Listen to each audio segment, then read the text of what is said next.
ಹೆಣ್ಣು ಮಕ್ಕಳು ಸೀಕ್ರೆಟ್ ಕಾಪಾಡಲ್ಲ ಅನ್ನೋ ಮಾತು ಒಂದು ಶಾಪದಿಂದ ಶುರು ಆಯಿತು ಅಂದರೆ ನಂಬ್ತೀರಾ? ಹೆಣ್ಣು ಮಕ್ಕಳು ಗುಟ್ಟು ಮುಚ್ಚಿಡಲಾರರು ಅಂತ ಯಾಕೆ ಹೇಳ್ತಾರೆ ಗೊತ್ತಾ? ನಮಸ್ಕಾರ ಸ್ನೇಹಿತರೆ, ಇವತ್ತಿನ ಸಮಾಜದಲ್ಲಿ ನಾವು ಒಂದು ಮಾತನ್ನು ಪದೇ ಪದೇ ಕೇಳ್ತಾ ಇರ್ತೀವಿ. ಅದೇನಪ್ಪ ಅಂದರೆ, ಯಾವುದಾದರೂ ಒಂದು ಗುಟ್ಟನ್ನು ಅಥವಾ ಸೀಕ್ರೆಟನ್ನು ಒಬ್ಬ ಹೆಣ್ಣು ಮಗಳ ಹತ್ತಿರ ಹೇಳಿದರೆ ಅದು ಸಂಜೆ ಅಷ್ಟೊತ್ತಿಗೆ ಇಡೀ ಊರಿಗೆ ಗೊತ್ತಾಗಿರುತ್ತದೆ ಅಂತ. ಅಷ್ಟೇ ಯಾಕೆ, ನಮ್ಮ ಮನೆಯಲ್ಲೇ ನಮ್ಮ ತಾಯಿ ಅಥವಾ ಅಕ್ಕ ತಂಗಿಯರಿಗೆ ಯಾವುದಾದರೂ ವಿಷಯ ಗೊತ್ತಾದರೆ ಅದನ್ನು ಬೇರೆಯವರಿಗೆ ಹೇಳುವವರೆಗೂ ಅವರಿಗೆ ಸಮಾಧಾನವೇ ಇರುವುದಿಲ್ಲ. ಅದು ಅವರ ಮನಸ್ಸಿನಲ್ಲಿ ಅಥವಾ ದೇಹದಲ್ಲಿ ನಿಲ್ಲುವುದೇ ಇಲ್ಲ ಅಂತ ನಾವು ತಮಾಷೆ ಮಾಡ್ತಾ ಇರ್ತೀವಿ.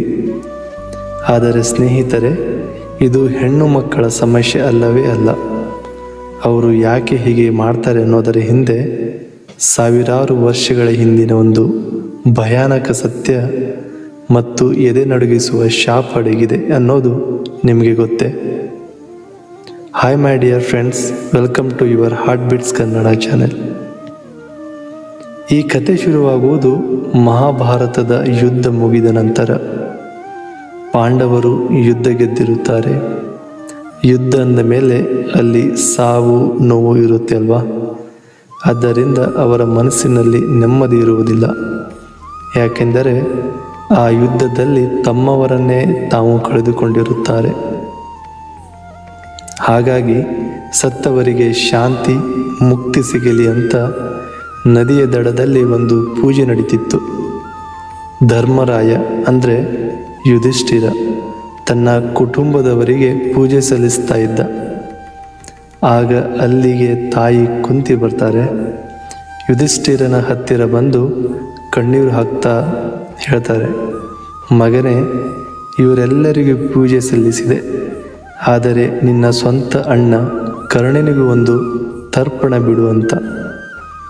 ಇದು ಕೇಳಿ ಯುಧಿಷ್ಠಿರನಿಗೆ ಎದೆ ಸಿಡಿದಂತಾಗುತ್ತದೆ, ಪ್ರಪಂಚವೇ ಸುತ್ತಿದಂತಾಗುತ್ತದೆ. ಅಣ್ಣ, ಕರ್ಣ ನಮ್ಮ ಅಣ್ಣನೇ ಅಂತ ಸಿಟ್ಟಿನಿಂದ ಕೇಳ್ತಾನೆ. ಆಗ ಕುಂತಿ ಶಾಂತ ರೀತಿಯಿಂದ ಸತ್ಯ ಹೇಳ್ತಾರೆ, ಹೌದು ಮಗನೇ, ಕರ್ಣ ನಿಮ್ಮ ಶತ್ರು ಅಲ್ಲ, ಅವನು ನನ್ನ ಮೊದಲ ಮಗ, ನಿಮ್ಮೆಲ್ಲರಿಗಿಂತ ದೊಡ್ಡವನು ಅಂತ. ಈ ಮಾತು ಕೇಳಿದ ತಕ್ಷಣ ಯುಧಿಷ್ಠಿರನಿಗೆ ತಡೆದುಕೊಳ್ಳಲು ಸಾಧ್ಯವಾಗಲಿಲ್ಲ. ಅಮ್ಮ, ಎಂತಹ ಭಯಾನಕ ಕೆಲಸ ಮಾಡಿದೆ ನೀನು.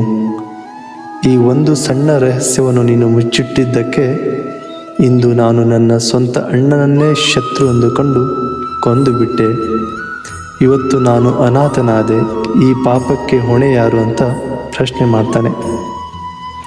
ತನ್ನ ಅಣ್ಣನನ್ನೇ ತಾನು ಕೊಂದೆನಲ್ಲ ಎನ್ನುವ ಆ ತೀವ್ರವಾದ ಸಂಕಟ ಮತ್ತು ಕೋಪದಲ್ಲಿ ಯುಧಿಷ್ಠಿರನು ಇಡೀ ಶ್ರೀಕುಲಕ್ಕೆ ಒಂದು ಶಾಪ ನೀಡುತ್ತಾನೆ. ಅವನು ಆಕಾಶದ ಕಡೆ ನೋಡಿ ಹೇಳ್ತಾನೆ, ಹೆಣ್ಣೆ, ನಿನ್ನ ಈ ಒಂದು ರಹಸ್ಯವನ್ನು ಮುಚ್ಚಿಟ್ಟ ಗುಣದಿಂದ ಇಂದು ಮಹಾಯುದ್ಧವೇ ನಡೆದು ಹೋಯಿತು. ಇಂದಿನಿಂದ ಈ ಪ್ರಪಂಚದ ಯಾವ ಹೆಣ್ಣು ಮಗಳು ತನ್ನ ಹೊಟ್ಟೆಯಲ್ಲಿ ಹೃದಯದಲ್ಲಿ ಯಾವುದೇ ರಹಸ್ಯವನ್ನು ಹೆಚ್ಚು ಕಾಲ ಮುಚ್ಚಿಡಲು ಸಾಧ್ಯವಾಗದಿರಲಿ. ಅವರು ಅದನ್ನು ಯಾರ ಮುಂದಾದರೂ ಹೇಳಿಕೊಳ್ಳಬೇಕು ಎಂಬ ಶಾಪ ನಾನು ನೀಡುತ್ತಿದ್ದೇನೆ ಎಂದು ಯುಧಿಷ್ಠಿರನು ಆಕಾಶದ ಕಡೆ ನೋಡಿ ಹೇಳುತ್ತಾನೆ.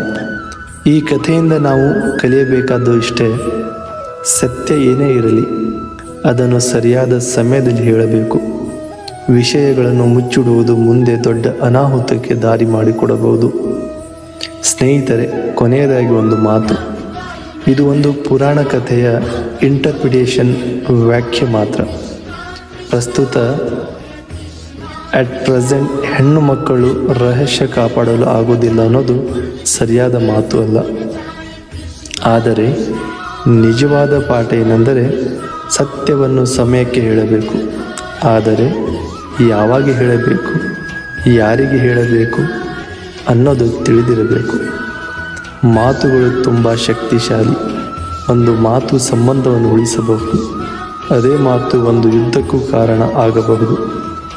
ಆದ್ದರಿಂದ ಯೋಚಿಸಿ ಮಾತನಾಡಿ, ವಿಶ್ವಾಸವನ್ನು ಕಾಪಾಡಿ. ಧನ್ಯವಾದಗಳು. ಜೈ ಶ್ರೀರಾಮ್, ಜೈ ಶ್ರೀಕೃಷ್ಣ. ರಾಧೆ ರಾಧೆ.